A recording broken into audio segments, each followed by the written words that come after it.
नमस्कार विद्यार्थी मित्रांनो, सुभाष अकॅडमीच्या यूट्यूब चॅनलवर तुमचे स्वागत. आपण सोशलॉजीशी रिलेटेड वेगवेगळ्या टॉपिक्सवर आपलं डिस्कशन सुरू असतं आणि सोसायटीमध्ये समाजामध्ये जेव्हा काही अशा घटना घडतात किंवा काही ओकेजन असतं त्याच्याशी रिलेटेड आपण चर्चा इथे करत असतो. तर काल तुम्ही बघितलं असेल की जो एक ध्वजारोहण समारंभ राम जन्मभूमीच्या तिथे झाला, म्हणजे आपल्या मंदिरावर तिथे जे प्राणप्रतिष्ठा सोहळा मागच्या वर्षी झाला होता, तिथे आता आपण ध्वजारोहण समारंभ तिथे घडलेला आहे.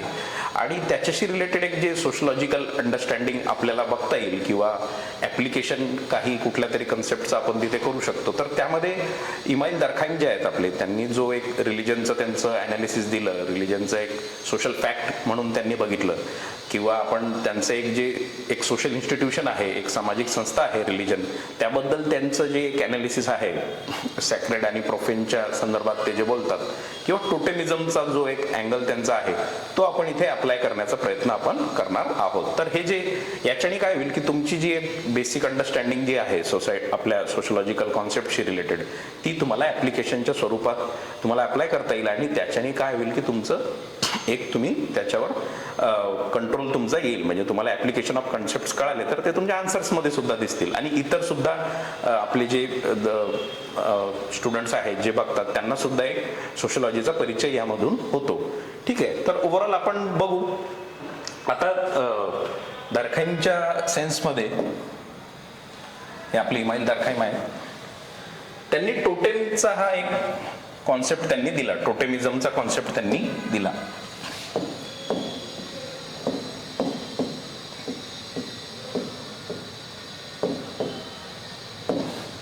तर ऑस्ट्रेलियामधल्या ज्या अरुंता ट्राईब्स होत्या,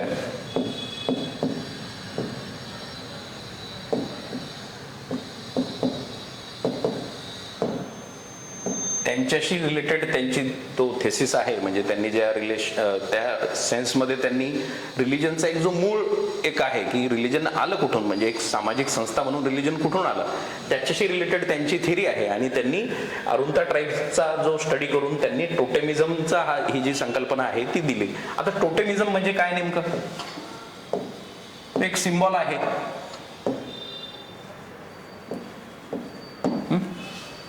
टोटेमिझम एक सिम्बॉल आहे त्यांच्या मते. आता ते त्यांनी कशा पद्धतीने आपल्याला ते सांगितलं होतं की अरुंता ट्राईब्स जे आहेत, अरुंता ट्राईब्समध्ये जेव्हा वेगवेगळ्या ओकेजनसाठी लोक येऊन भेटतात, म्हणजे ट्राईब्सचे वेगवेगळे जे त्यांचे म्हणजे त्यांचे काही सण असतील किंवा त्यांच्याशी रिलेटेड काही ते एकमेकांसोबत भेटत असतील, तर तेव्हा त्यांना दिसायचं की त्यांच्या तिथे असलेले काही असे सिम्बॉल्स असतात.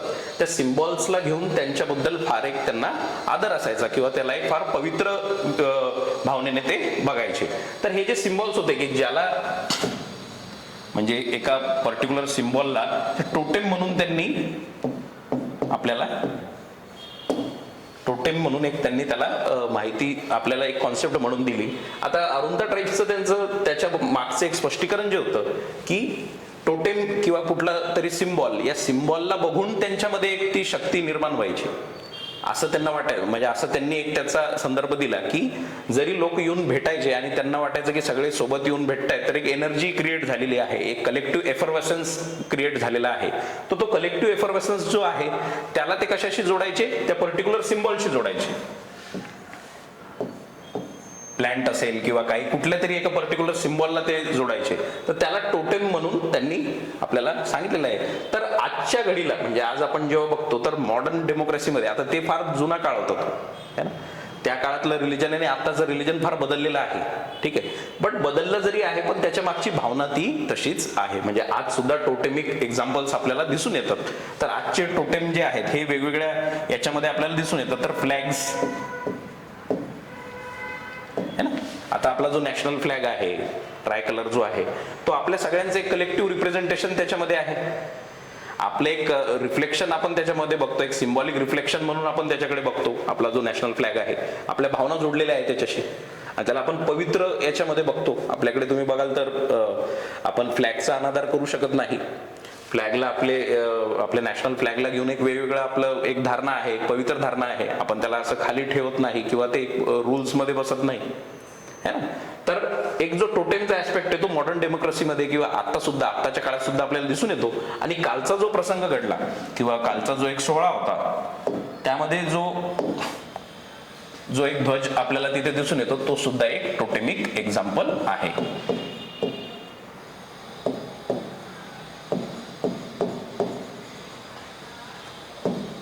आता या एक्झाम्पल मध्ये आपण बघतो की the flag represents collective consciousness, एक सामूहिक जाणीव है ना of millions who identify with the movement.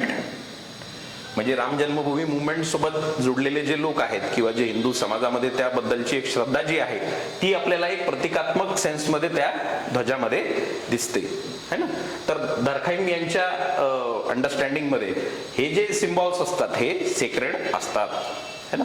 आणि जे इतर गोष्टी आहेत आपल्या आपण ज्यांना वेगळं करून ठेवतो ते असतात प्रोफेन, म्हणजे पवित्र गोष्टी आपण वेगळ्या करतो, त्याच्याशी जुडलेले आपले एक बिलीफ्स असतात, आपली भावना असते.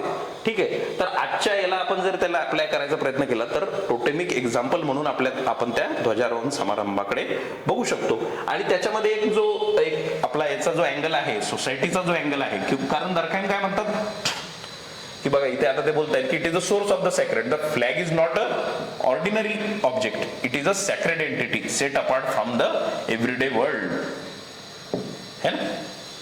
ते एक वेगळं, त्याला आपण वेगळं करून ठेवतो, जे काही पवित्र आहे त्याला आपण वेगळं ठेवतो. तुम्ही असं बघाल तर प्रत्येक जे रिलीजन मध्ये वेगवेगळे सिम्बॉल्स आहेत त्यांचं एक वेगळं आपण भगवद्गीतेला आपण वेगळं ठेवतो. आपण असं काही नॉर्मल आपल्या ज्या डेली आपल्या ज्या गोष्टी आहेत तिथे असं वेगळं ठेवत नाही. कुराण वेगळी ठेवली जाते. ते क्रॉसचा सिम्बॉल जो आहे त्याला आपण सॅक्रेड सेन्समध्ये ख्रिश्चन्स बघतात तर ते वेगळं ठेवलं जातं है ना. तर सॅक्रेडनेसचा एक ऍस्पेक्ट त्या सिम्बॉलशी जुडलेला असतो. आणि आपल्या दैनंदिन जीवनामध्ये जे इतर वस्तू असतात त्याला प्रोफेन म्हणून त्यांनी बघितलेलं आहे. तर ओव्हरऑल आपला जो एक आहे पवित्र आणि अपवित्रचा जो कन्सेप्ट आहे तो आपल्याला या सुद्धा ठिकाणी अप्लाय करता येतो. आणि टोटेमिक एक्झाम्पल म्हणून आपण त्या ध्वजाकडे बघू शकतो. It is a totemic example.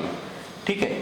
हा ध्वज चळवळीशी जोडलेल्या लोकांच्या सामूहिक जाणीवा म्हणजे कलेक्टिव्ह कॉन्शियसनेस, सामान्य श्रद्धा आणि मूल्यांचे प्रतिनिधित्व करतो.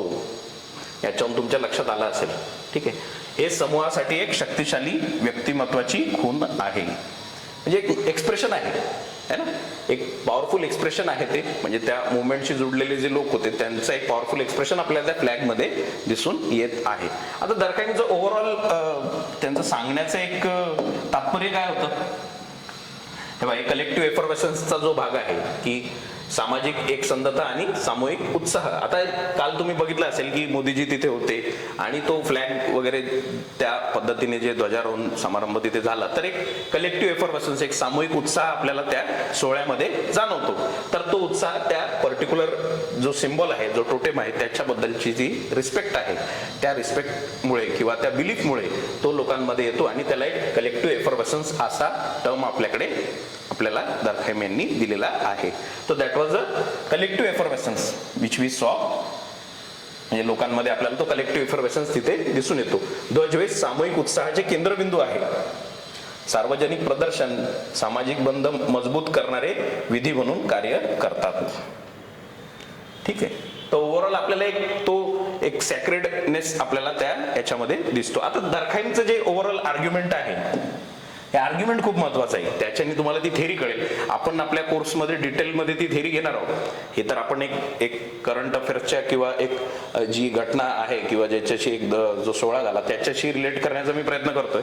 बट ओव्हरऑल आपला जो रिलिजनचा जो ऍस्पेक्ट आहे दर्खाइमचा तो आपण डिटेलमध्ये घेणार आहोत. पण तुमचा जो एक समज असायला पाहिजे की दर्खाइम काय म्हणतात.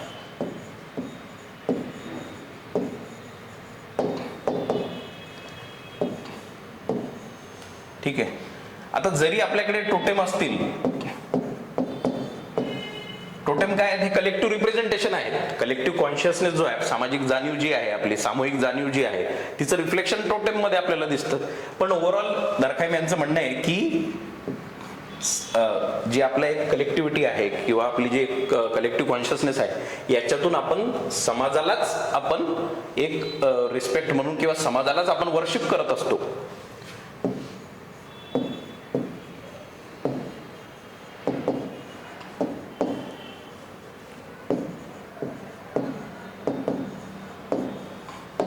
म्हणजे जे देव आहे किंवा गॉड आहे हे समाजातच त्याचं रिफ्लेक्शन आपल्याला दिसतं असं दर्खाइम यांना वाटतं. म्हणजे समाज पण तितकाच मोठा आहे म्हणजे समाज ही जी संकल्पना आहे, म्हणजे तुम्ही बघा हे सोशलॉजिकल एक्सप्लेनेशन ऑफ रिलीजन आहे.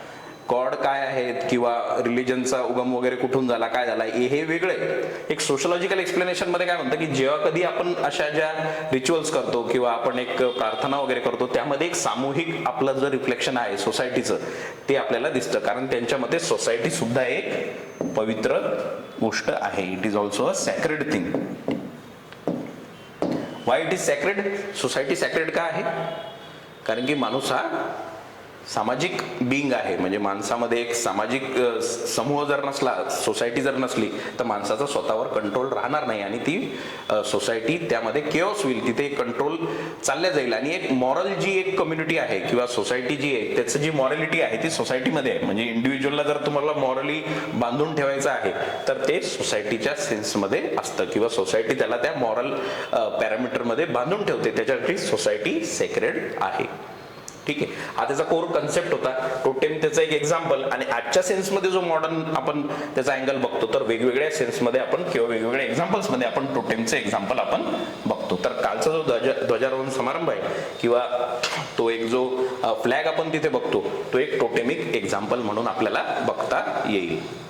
ठीक आहे, इतर सुद्धा असे काही टॉपिक्स आपण जे अप्लाय करतो ते आपण वेगवेगळ्या टॉपिक्सवर करत राहू. ओव्हरऑल आपली जी एक 2025च्या मेन्ससाठी आणि 26साठी सुद्धा आपला क्रॅश कोर्स आपल्या सुभाष अकॅडमीच्या ॲपवर आपला सुरू झालेला आहे. तर तुम्ही तिथे सुद्धा आपले काही लेक्चर्स तुम्ही बघू शकता आणि यूट्यूबवर सुद्धा आपले लेक्चर्स त्या निमित्ताने सुरू आहेत, तर ते सुद्धा तुम्ही बघू शकता. ठीक आहे.